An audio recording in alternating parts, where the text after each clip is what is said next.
할렐루야, 좋은 아침입니다. 오늘도 하나님께서 우리와 함께 하십니다. 그리고 우리가 이 땅을 살아갈 때 어떻게 살기를 원하시는지 가르쳐 주시고 알려주십니다. 오늘 생명의 말씀을 통해서 하나님께서 원하시는 대로 살아가서 하나님의 기쁨이 되는, 그리고 주의 뜻이 이루어지는 통로가 되는 그런 귀한 삶이 저와 여러분의 삶이 되기를 원합니다. 오늘은 2015년 1월 19일 월요일입니다. 오늘 우리에게 주시는 말씀은 요한복음 5장 30절부터 38절, 예수를 거부하는 사람, 예수를 증언하신 하나님.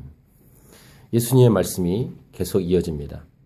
이 5장 38년 된 병자를 고친 이후에 계속되는 논쟁, 예수님의 증언, 이 말씀을 들어보십시오. 내가 아무것도 스스로 할 수 없노라. 듣는 대로 심판하노니 나는 나의 뜻대로 하려 하지 않고 나를 보내신 이의 뜻대로 하려 함으로 내 심판은 의로우니라. 예수님의 태도에서 우리가 배울 수 있는 분명한 것은 다 우리가 배워야 되고 닮아가야 하지만 철저하게 스스로 할 수 있는 능력이 다 있음에도 불구하고 하나님 아버지의 뜻대로만 하려고 했다는 것입니다. 또 그렇게 하셨고요.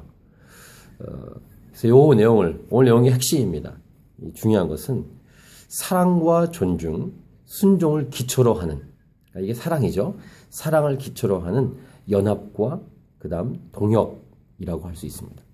그러니까 진정한 연합과 진정한 동역, 함께 일하는 것은 사랑을 기초로 하는데, 그 사랑은 존중하고 서로 순종하고 관계라고 할 수 있죠. 관계를 다른 말로 하면 예배입니다. 이런 예배자의 태도와 삶으로 말미암아 진정한 동역, 진정한 연합이 이루어진다라는 것입니다. 예수님이 하나님 아버지께 철저히 순종하고 따랐던 것처럼 말입니다. 이것이 우리가 이 땅을 살아갈 때, 예수 믿는 자로 여러 사역을 감당할 때 사역을 감당하는 사역의 원리라고 할 수 있을 것입니다. 예수님 말씀하셨죠? 아까 읽은 것처럼 나는 스스로 할 수 없나라. 스스로 할 수 없으신가요? 할 수 있으시죠? 네, 스스로 하지 않겠다는 것입니다. 그런 의지를 갖고 계시고, 실제로 삼위일체 하나님은 서로 그렇게 스스로 하지 않고 세 분이 함께 동역하고 연합하셨습니다. 이것이 사역의 원리입니다. 모델입니다.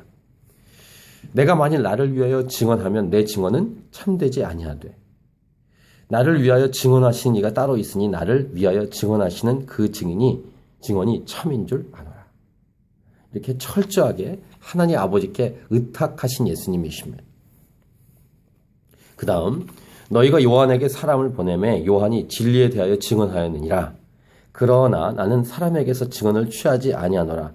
다만 이 말을 하는 것은 너희로 구원을 받게 하려 함이라. 라고 말씀하시면서 세례 요한 얘기를 잠깐 하시죠. 세례 요한은 이렇다고 설명을 하십니다. 요한은 켜서 비추이는 등불이라. 너희가 한때 그 빛에 즐거이 있기를 원하였거니와. 그러니까 하나님 아버지, 그 다음에 예수님, 세례 요한은 이 놀라운 일에 동참이 되어서 부름을 받고 예수님을 증언했고 예수님의 길을 예비했죠. 그게 요한의 역할이었습니다. 두 번째 메시지는 무엇입니까?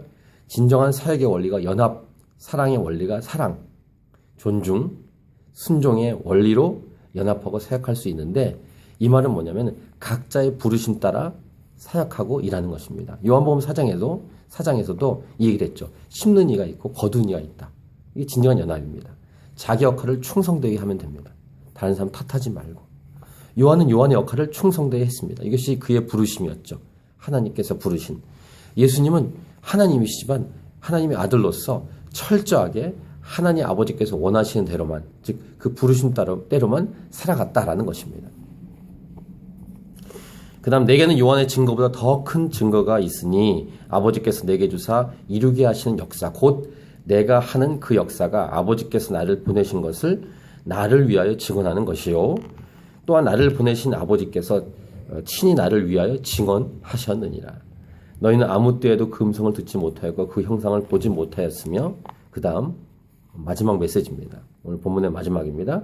그 말씀이 너희 속에 거하지 아니하니 이는 그가 보내신 이를 믿지 아니함이라. 즉 이 하나님의 뜻에 동참하고 동역하지 못한 이유는 믿지 않기 때문이고 믿지 않으니까 하나님 말씀이 거할 곳이 없는 것입니다. 내 속엔 내가 너무 많아. 하나님이 거할 곳이 없는 사람들은 믿음이 없이 그렇게 살아가서 하나님의 뜻대로 살지 않습니다. 오히려 거부하고 무관심하거나 대적하는 것입니다. 이 땅을 어떻게 살 것인가? 자기의 부르심 따라 하나님 말씀 믿고 주의 뜻대로 순종하며 사는 것. 이것이 진정한 하나님과의 연합이요 동역이요 사랑과 순종을 기초로 하는 사역의 원리고 삶입니다. 그런 삶이 저와 여러분의 삶이길 원합니다. 이 하루를 그렇게 아름답게 주의 뜻대로 살아가십시다. 파이팅!